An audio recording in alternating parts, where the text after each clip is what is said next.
Hey, what's up, champions? How you doing? Gediminas here. We're today having a team building event here near Cambridge. So we had a fantastic barbecue, loads of fun, loads of activities, team building, absolutely incredible day with the team. And I wanted to shoot a quick live for you guys and to talk about quite a common thing.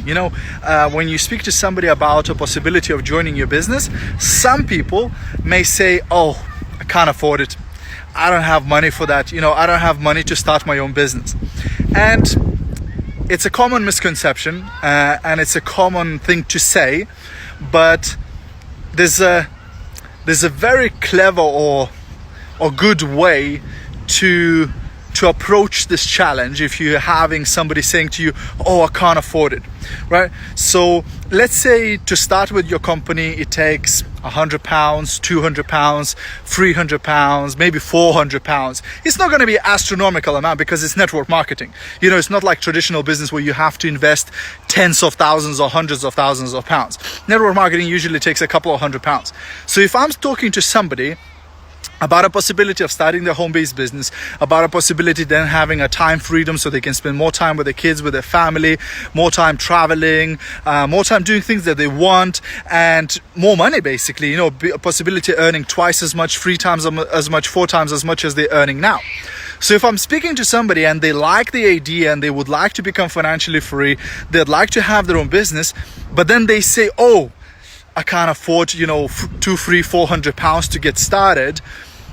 My question to them, I'm not going to try and fight the idea of them not being able to afford it, but what I'll do, I'll ask that person, I'll say, okay, hang on, let me just understand it correctly. So let's say the person is accountant, or let's say they are warehouse operative, or let's say they are cleaner. That doesn't really matter what they do. So I'll ask them, I say, okay, so how long you been working in that particular job? And let's say the person says, well, I've been working in that job for 10 years. So let me get this right. You've been working at that job for 10 years and you can't afford £200-300 to start your own business? That alone should be like a red flag for you.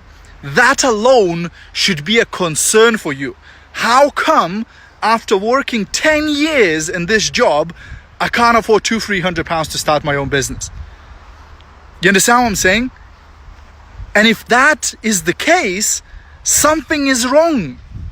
And the question is, how many more years do you want to keep working in that job where you can't even afford £200-300 to start your own business?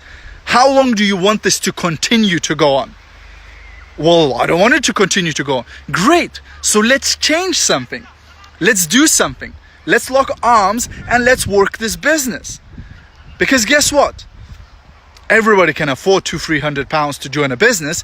It's just the person has to see that it's a priority, that they need to do it. Because if their washing machine broke down, would they be able to replace it? If the answer is yes, that means they can afford to join your business too.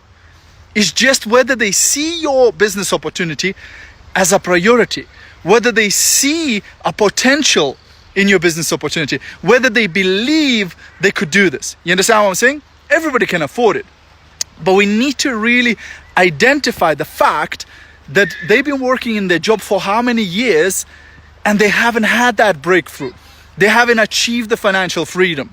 So how many more years do they want to carry on working in that dead-end job and not have the financial freedom until they make a decision to start their own business and change that pattern and do achieve the financial freedom and have all the things that they wanted to have in their life? Does that make sense, guys? I hope this makes sense. Okay, so I'm gonna head back because we're in this beautiful, beautiful place. This is called Fortitude Fitness Center near Cambridge, and we just had an incredible team building event here. We had a lot of fun doing all sorts of activities, climbing over these things, walls and things like that. Had an incredible barbecue with loads of delicious chicken and pork and sausages and everything. So we're now about to have a huge FM cake. So I'm looking, it's a homemade cake with all the FM logos on it, etc. So I can't wait for that. So I would say goodbye for you guys. Have a great rest of your day, and I'll see you at the top. Bye for now.